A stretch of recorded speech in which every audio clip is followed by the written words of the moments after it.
Olá, boa noite. Seja bem-vindo ao Jornal da Record. Prefeito de São Paulo sanciona a lei que autoriza a privatização da Sabesp. Barragem se rompe e número de mortos não para de subir após os temporais no Rio Grande do Sul. Agora, no Jornal da Record. Oferecimento: Bradesco, eleito o melhor banco para investir. O prefeito de São Paulo, Ricardo Nunes, sancionou nesta quinta-feira o projeto de lei que autoriza a capital paulista a privatizar a Sabesp, a Companhia de Saneamento do Estado de São Paulo. O Guilherme Mendes tem os detalhes. Oi, Guilherme, boa noite para você.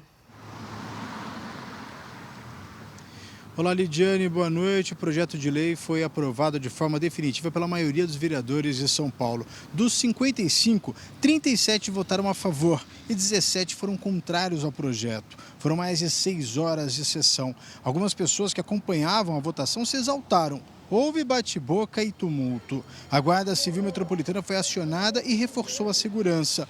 O presidente da Câmara chegou a exigir a retirada de alguns manifestantes. Após a aprovação, o projeto de lei foi sancionado pelo prefeito Ricardo Nunes e publicado em uma edição extra do Diário Oficial. Lidiane? Tá certo, Guilherme, obrigada pelas informações. E já são 29 pessoas mortas por causa dos temporais que atingem todo o estado do Rio Grande do Sul com as cheias dos rios. Uma barragem se rompeu na Serra Gaúcha e outras 2 estão em risco. O repórter Jairo Bastos tem os detalhes. Boa noite, Jairo. Olá, boa noite, Lidiane, boa noite a todos. Olha, essas chuvas impactaram mais de 71 mil pessoas em todo o Rio Grande do Sul. Quase 15 mil precisaram deixar as suas casas. Muitas estão em abrigos, em casas de parentes, uma situação que elas não imaginavam que iriam passar. Durante a quinta-feira, a chuva continuou em todo o estado, não deu trégua. Aliás, essa chuva acontece há 4 dias, pelo menos, sem parar, e isso vem elevando o nível dos rios em todo o estado. Todo o Rio Grande do Sul vem sofrendo com o impacto das chuvas. Mais de 130 pontos de bloqueios em 60 rodovias foram registrados. Isso quer dizer que as pessoas não conseguem seguir para seus destinos. Nós, por exemplo, eu estou aqui no município de Teutônia, no Vale do Taquari, a gente não consegue ir para o interior do estado e não consegue voltar para Porto Alegre porque essas rodovias estão bloqueadas. E essa é a situação em todo o Rio Grande do Sul. A orientação da Polícia Rodoviária Federal, Estadual e também da Defesa Civil é que as pessoas evitem dirigir pelas rodovias, pelas estradas, porque há risco muito alto de desmoronamento e há pontos que estão embaixo d'água. Nesta quinta-feira também o governo do estado confirmou o rompimento de parte de uma barragem que fica no município de Cotiporã, na Serra Gaúcha. Isso significa uma elevação entre 2 e 4 metros no nível da água dos rios, principalmente o rio Taquari, que está transbordando. E a previsão é de que essa chuva continue nos próximos dias. Lidiane. Obrigada, Jairo, pelas informações. E segundo o governo do estado, 154 municípios foram afetados pelas enchentes. Os bombeiros ainda procuram por 60 pessoas que estão desaparecidas. A força da água é assustadora. No Vale do Taquari, região a 80 quilômetros de Porto Alegre, chove sem parar há 5 dias. Em Lajeado, sacos de areia foram colocados nas portas deste hospital para conter o avanço da enxurrada. O rio Taquari já está 36 metros acima do nível normal. Um hospital de campanha será montado na cidade.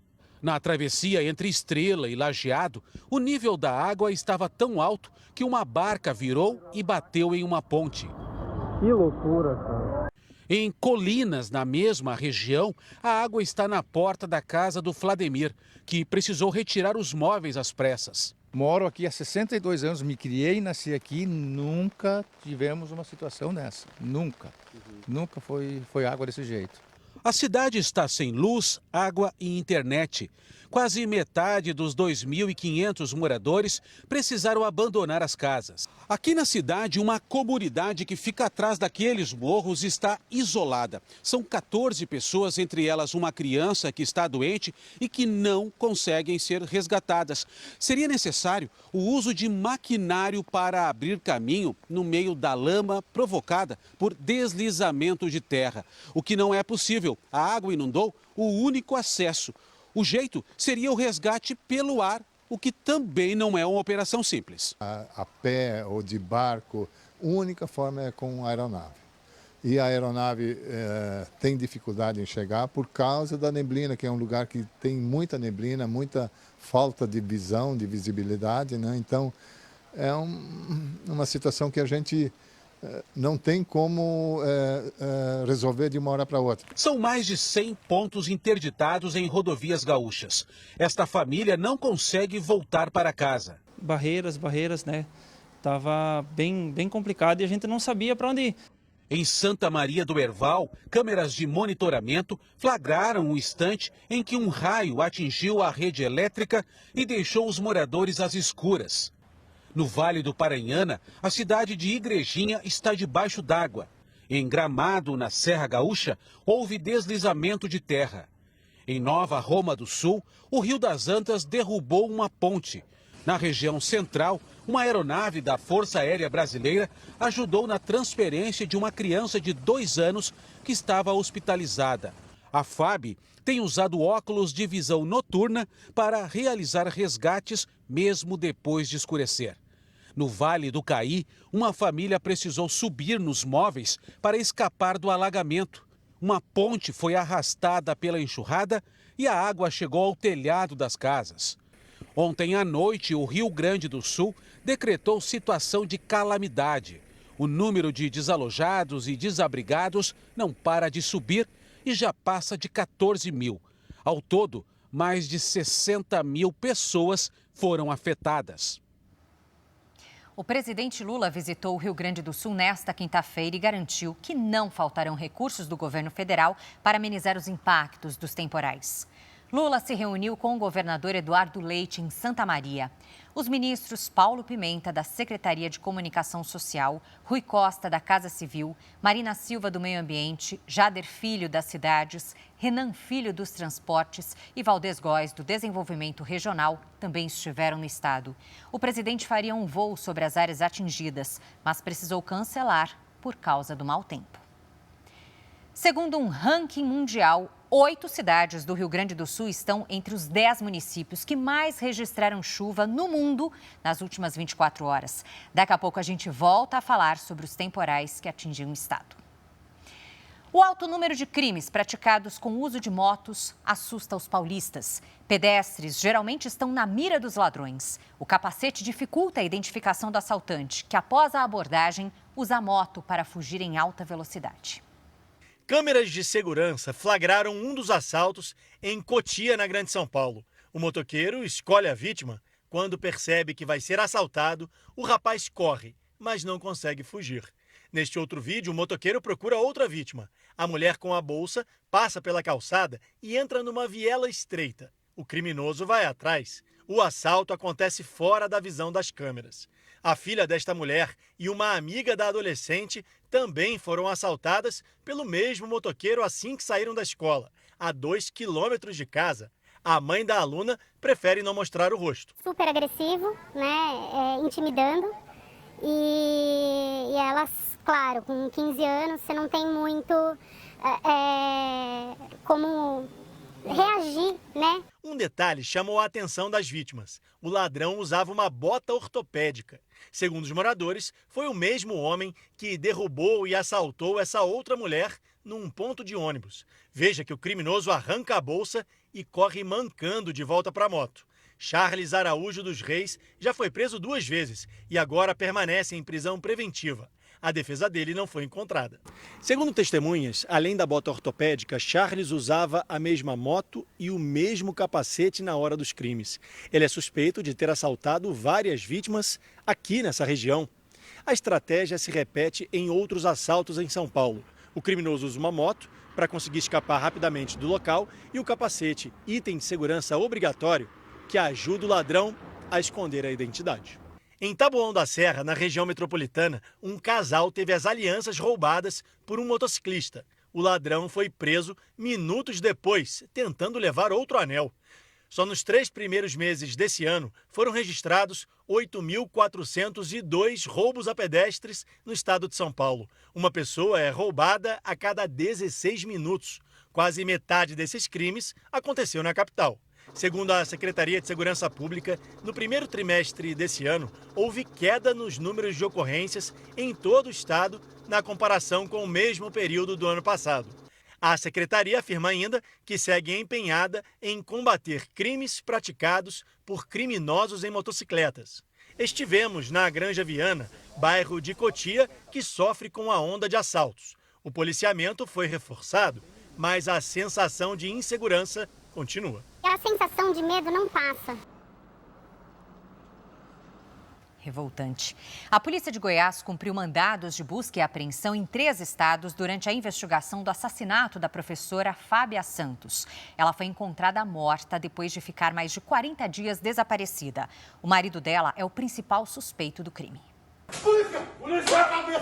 Foram cumpridos 21 mandados de busca e apreensão em cidades de Goiás, além de Presidente Prudente, em São Paulo, e Cuiabá, no Mato Grosso.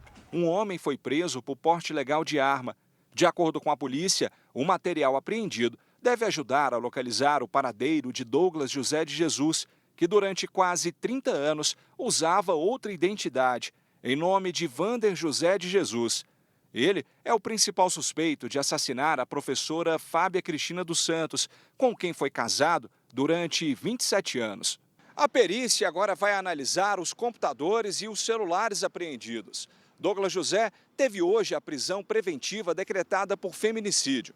Ele também era foragido da justiça por um duplo homicídio praticado em 96. O casal foi visto pela última vez no dia 9 de março, abastecendo o carro em um posto de Goiânia. A professora iria viajar com o marido para Quirinópolis para se encontrar com a família. Os dois nunca chegaram ao destino. O corpo da mulher foi encontrado semana passada dentro do carro, às margens de uma rodovia. Nós temos convicção hoje que ele teve ajuda de familiares. É lógico, a gente tem lá as suspeitas principais de quem seriam. E agora nós buscamos aí elementos para ver de que forma aconteceu essa ajuda, de que maneira ele foi retirado do local. A irmã da vítima diz que toda a família espera que o assassino seja localizado e preso. Não vai trazer minha irmã de volta, não vai trazer, mas eu quero que ele pague. Senão, mais lá para frente também, ele pode fazer com outra pessoa também.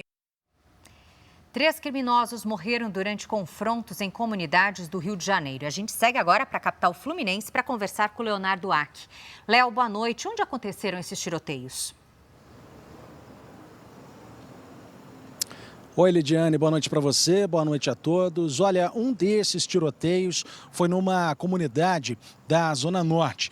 Tudo começou quando uma equipe da Coordenadoria de Recursos Especiais da Polícia Civil foi atacada por criminosos. 2 traficantes morreram durante esse confronto com os policiais. Entre eles, o Wellington de Souza Gouveia, conhecido no mundo do crime como Gaguinho. Ele é um dos líderes do tráfico no local. Em protesto, vândalos incendiaram ônibus e bloquearam ruas na região. Agora, já na Zona Oeste, policiais civis e militares foram recebidos a tiros por traficantes durante uma operação conjunta de combate ao tráfico de drogas numa comunidade em Bangu. Os criminosos bloquearam diversas ruas usando ônibus e caminhões. 3 unidades de saúde foram fechadas. Um fuzil foi apreendido. A comunidade da Mangueira, na Zona Norte, também foi palco de intenso tiroteio entre criminosos. Um deles não resistiu. O policiamento na região foi reforçado e ninguém ficou ferido. Lidiane. Tá certo, Léo. Bom trabalho para você por aí. E a polícia vai investigar a morte de uma criança de 1 ano e meio em Salvador. O corpo dela foi encontrado nesta quinta-feira no mar. A suspeita é de afogamento. Este vídeo mostra o menino minutos antes de desaparecer na areia. Gabriel dos Santos Cordeiro, de 1 ano e 6 meses, tinha ido à praia com familiares. Pescadores encontraram o corpo dele hoje de manhã. A mãe não imaginava que ele pudesse ter entrado no mar. Só ficava aqui, ó. Ele tinha medo de entrar na água. Ele só ficava pela aqui mesmo. O bebê estava com a mãe em uma festa de aniversário na praia, no subúrbio de Salvador. Testemunhas disseram que o local estava cheio por causa do feriado e que os familiares não perceberam o momento em que a criança sumiu. Foram horas de buscas até a polícia ser acionada.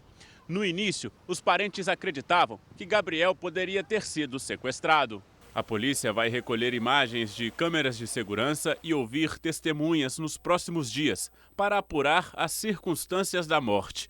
Gabriel morava com o pai, mas estava passando o dia com a mãe. O corpo do bebê deve ser enterrado nesta sexta-feira. Só lembrança mesmo, lembrança. Lembrar do meu filho. Menino que só trouxe alegria para casa desde o dia que nasceu. A Agência Nacional de Aviação Civil começou as discussões que podem mudar as regras para o transporte de animais de estimação em aeronaves. A audiência pública aconteceu em Brasília. Atualmente só existe uma norma que entrou em vigor em outubro do ano passado e que estabelece as condições mínimas que devem ser observadas. Mas as regras de transporte dos pets são definidas por cada companhia aérea. Dessa forma, os animais transportados como carga viva acabam ficando à mercê de uma série de situações que colocam a sua vida e o seu bem-estar em risco, levando inclusive a óbito, como foi o caso do Joca. Hoje, o maior desafio são os animais acima de 20 quilos, que são levados nos porões dos aviões. Foi numa viagem como essa que o cachorro Joca, um Golden Retriever, morreu há cerca de 10 dias. No relatório enviado à ANAC, que ainda não foi divulgado, uma das alegações da companhia aérea responsável pelo transporte é que houve um erro no despacho do animal. Entre as sugestões apontadas está a necessidade das empresas aéreas manterem equipes treinadas nos aeroportos, além de garantir assistência veterinária. O meu sentimento é que nós teremos uma regra mais aprofundada. O quanto desse aprofundamento vai vir dessa consulta que nós temos. Então, realmente, nós precisamos desses insumos para chegar à conclusão. Olha, precisamos das regras mais aprofundadas. Se nós tivermos essa decisão, aí nós precisamos de um tempo para analisar essas regras e colocá-las de forma que todos consigam cumprir.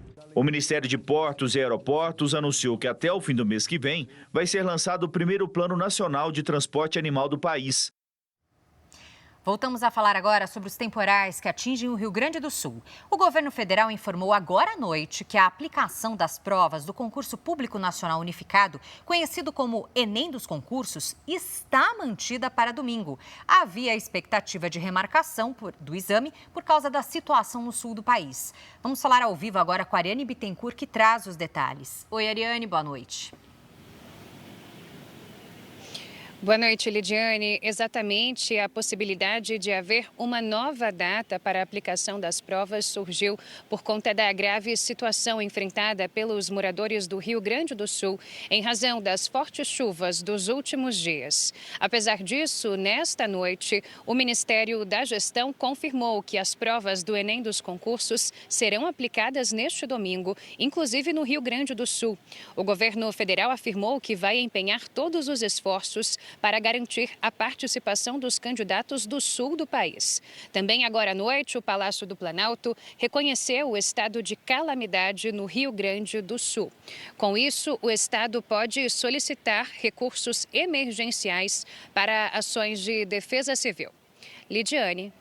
Tá certo, Ariane. Obrigada por enquanto. Já já a gente retoma o contato para falar sobre outro assunto. E equipes dos bombeiros, da Defesa Civil e da Polícia Militar de São Paulo foram enviadas para o Rio Grande do Sul para ajudar nos resgates. 2 ajudantes se destacam na missão. Cães treinados para localizar vítimas e que já atuaram em outras tragédias. Joy e Hope são veteranas em operações de resgate e salvamento. No ano passado, a labradora e a pastora belga Malinois participaram das operações de busca em 2 cidades da Turquia, depois do terremoto que deixou quase 60 mil mortos.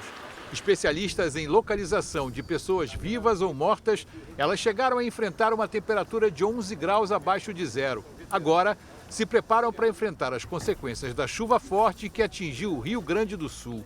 As cadelas Joy e Hope vão se juntar à Força-Tarefa Paulista enviada às cidades gaúchas atingidas por uma das maiores tragédias climáticas da história. São pelo menos 50 bombeiros, policiais militares e agentes da Defesa Civil que foram deslocados até o Rio Grande do Sul. A primeira leva dos bombeiros partiu ontem à noite por terra. Carros, caminhões e ambulâncias saíram de um quartel da Zona Leste. Outra leva partiu hoje cedo num avião da PM. Uma equipe da Defesa Civil também já está em solo gaúcho. O capitão Roberto Farina registrou a situação no local onde ficava uma ponte, na cidade de Estrela. Nós estamos agora aqui na ponte, próximo ao Rio Taquari. Ontem à noite, na madrugada, nós fizemos uma vistoria. Nós conseguimos chegar ali em cima da ponte. Em questão de horas, em torno de 5 horas, a chuva foi muito forte na madrugada. E a água acabou tomando essa parte aqui, que seria a entrada da ponte. A ponte é um pouco mais alta. O helicóptero Águia da Polícia Militar de São Paulo sobrevoou áreas alagadas do Rio Grande do Sul e ajudou a resgatar moradores ilhados no telhado das casas. Crianças estavam entre as vítimas.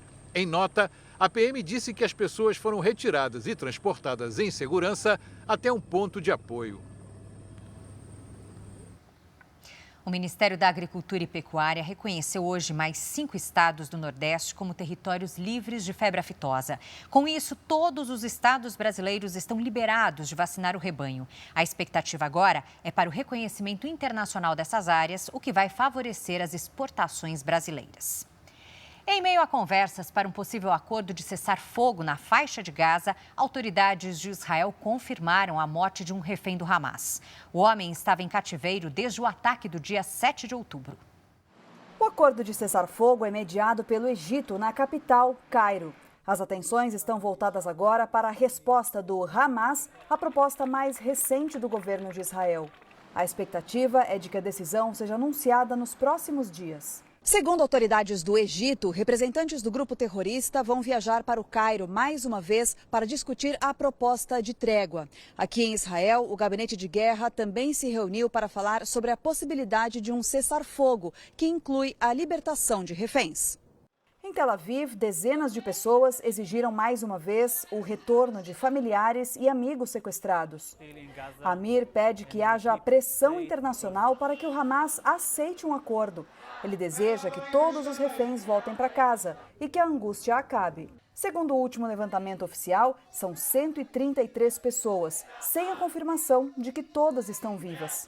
Nesta quinta-feira, o primeiro-ministro Benjamin Netanyahu voltou a afirmar que Israel vai fazer o que for necessário para garantir a segurança do país, inclusive uma ação terrestre na cidade de Rafah, no sul da faixa de Gaza, na fronteira com o Egito.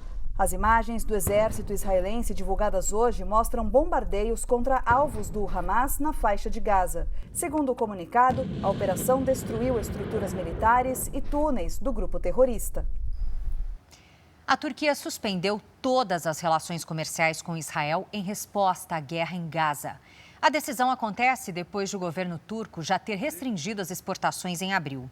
O comércio entre os dois países teria movimentado mais de 34 bilhões de reais em 2023.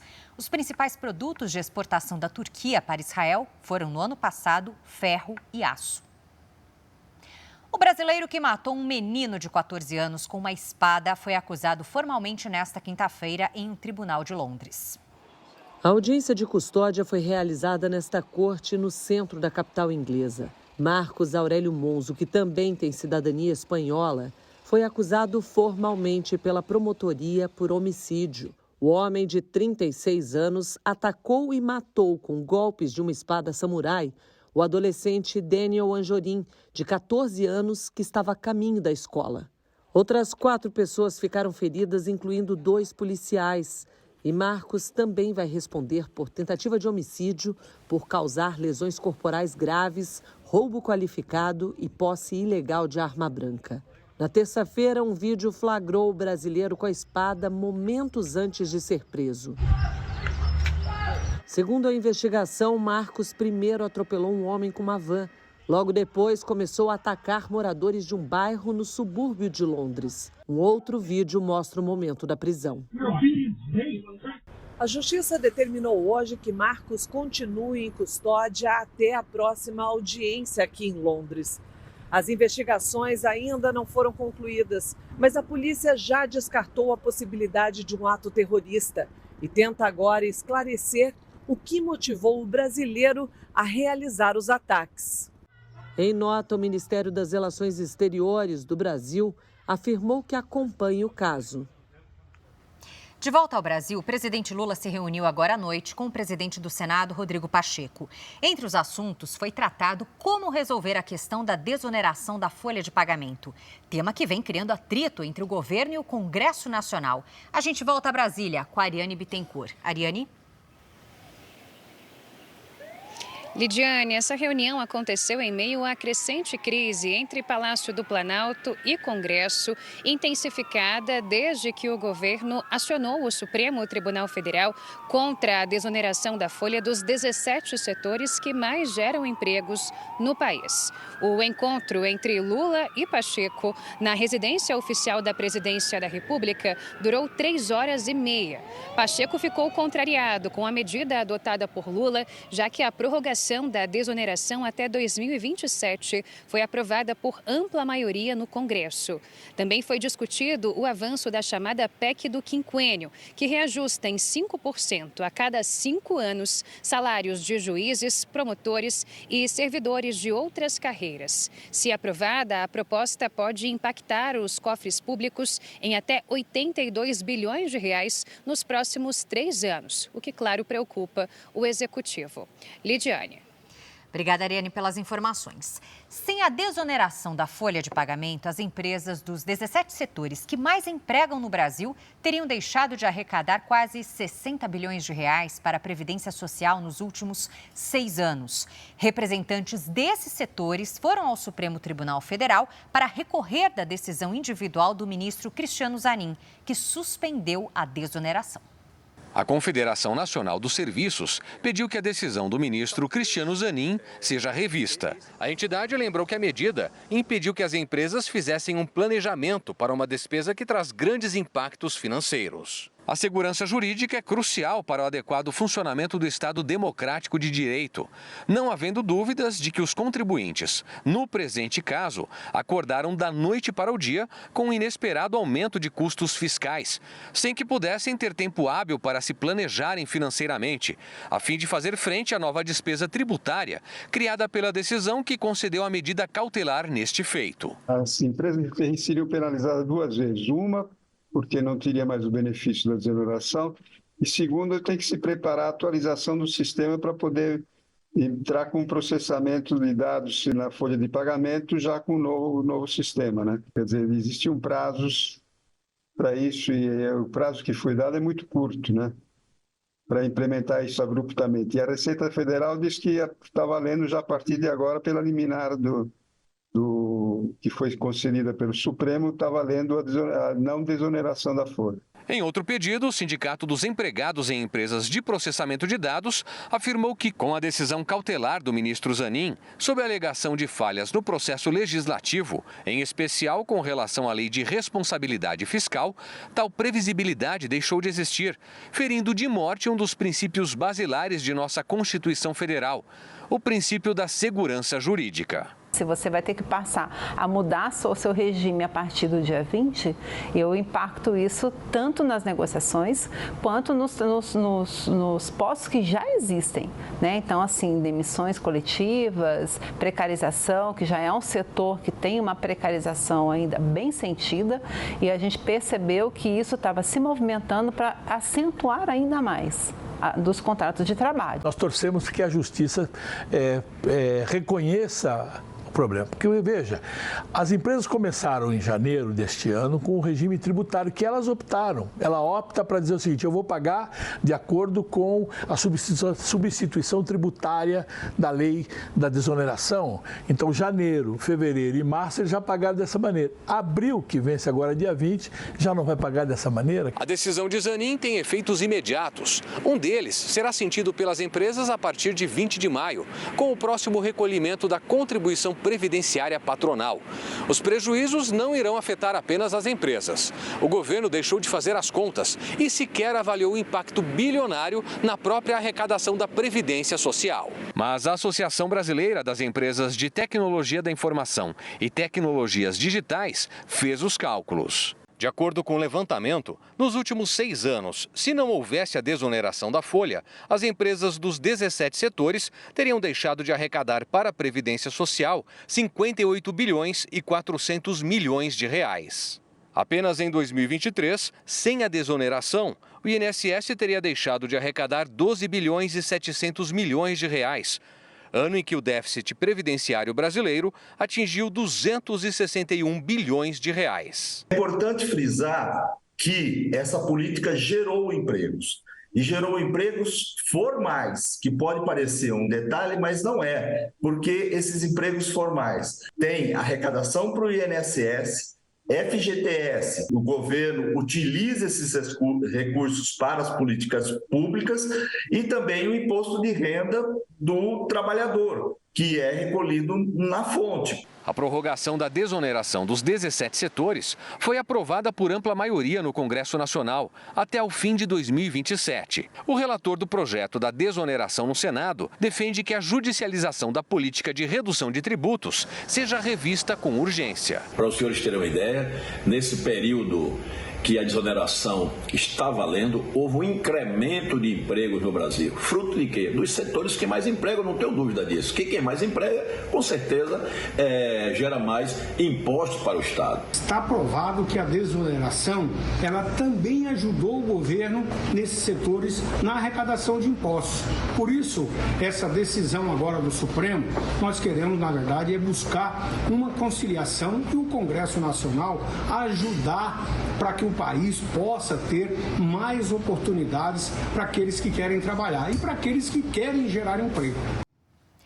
Começa nesta sexta-feira, em Madrid, na Espanha, o Fórum Transformações. O evento promovido pelo FIB, o Fórum de Integração Brasil-Europa, prevê debates com foco na revolução digital. Esse encontro vai reunir especialistas, políticos e organizações não governamentais do Brasil e de países europeus para debater propostas e alternativas para as ameaças digitais. Estarão presentes no evento os ministros do Supremo Tribunal Federal, Gilmar Mendes e Dias Toffoli, o advogado-geral da União, Jorge Messias, o procurador-geral da República, Paulo Gonet, o ministro do Superior Tribunal de Justiça, Ricardo Vilas Boas Cueva, o senador Eduardo Gomes, do PL do Tocantins, o deputado federal Orlando Silva, do PCdoB de São Paulo, o ex-ministro da Defesa do Brasil, Raul Jungmann, além de outras autoridades brasileiras. Em entrevista exclusiva para a Record em Portugal, o vice-presidente do FIB falou sobre o perigo do uso da inteligência artificial em eleições sem uma regulamentação. Certamente é um risco se não tiver regras. A inteligência artificial é uma nova forma de se fazer campanha, né? Antigamente se recebia um santinho em papel, se ouvia um megafone, né, na rua. Hoje tudo chega pelo telemóvel, tudo chega pelo computador. Segundo o balanço do Center for American Progress, mais de 2 bilhões de eleitores em 50 países devem ir às urnas só este ano. Com isso, o Fórum quer achar soluções para evitar a desinformação e promover o uso consciente desses novos avanços tecnológicos. Eu confio que a tecnologia e a capacidade humana vai conseguir encontrar soluções para dar credibilidade não só ao jornal, ao governo, como às eleições. O julgamento de Donald Trump foi retomado nesta quinta-feira nos Estados Unidos. O Tribunal de Nova York ouviu o advogado que teria negociado o silêncio de uma atriz de filmes adultos para esconder um suposto caso extraconjugal. Na chegada ao tribunal, Trump disse que a investigação deveria ter sido aberta pelo menos 8 anos atrás. Quem começa um caso no meio de uma eleição deveria ser ilegal, porque é uma interferência eleitoral, afirmou o pré-candidato republicano à presidência. O principal depoimento do 10º dia de julgamento foi o do advogado de Stormy Daniels. Keith Davidson é uma testemunha-chave no processo. Isso porque ele seria a pessoa responsável por negociar com o advogado pessoal de Trump um suposto pagamento pelo silêncio da atriz. Keith Davidson afirmou que negociou com um advogado de Trump o pagamento equivalente a R$660 mil, que o advogado do ex-presidente teria afirmado que fez o acordo por conta própria e que o dinheiro não teria sido reembolsado por Trump depois da eleição de 2016. Donald Trump é acusado por 34 crimes, supostamente cometidos para ocultar o pagamento da atriz de filmes adultos, com quem teria tido um caso extraconjugal em 2016. O ex-presidente nega todas as acusações. As Olimpíadas de Paris terão a maior delegação de refugiados da história. As informações com a nossa correspondente na Europa, Ana Paula Gomes. De acordo com o Comitê Olímpico Internacional, serão 36 atletas de 11 nações que vão disputar 12 modalidades. Serão competidores de lugares como Síria, Irã e Afeganistão. Hoje existem cerca de 100 milhões de pessoas no mundo que deixaram o lugar de origem por causa da miséria ou de conflitos armados. No total, os Jogos de Paris vão reunir cerca de 15 mil atletas de 206 países. 15 milhões de pessoas são esperadas na Cidade Luz, que pretende realizar as Olimpíadas mais sustentáveis da história. Várias competições vão acontecer em lugares abertos. E pela primeira vez, a abertura dos Jogos será realizada fora de um estádio. As delegações vão desfilar em barcos pelo Rio Sena. De Lisboa, Ana Paula Gomes. Este foi o Jornal da Record. Ouça essa e as outras edições dos boletins JR 24 horas, agora também nas plataformas de áudio. Você fica agora com Fala Que Eu Te Escuto. Uma ótima noite. Até amanhã.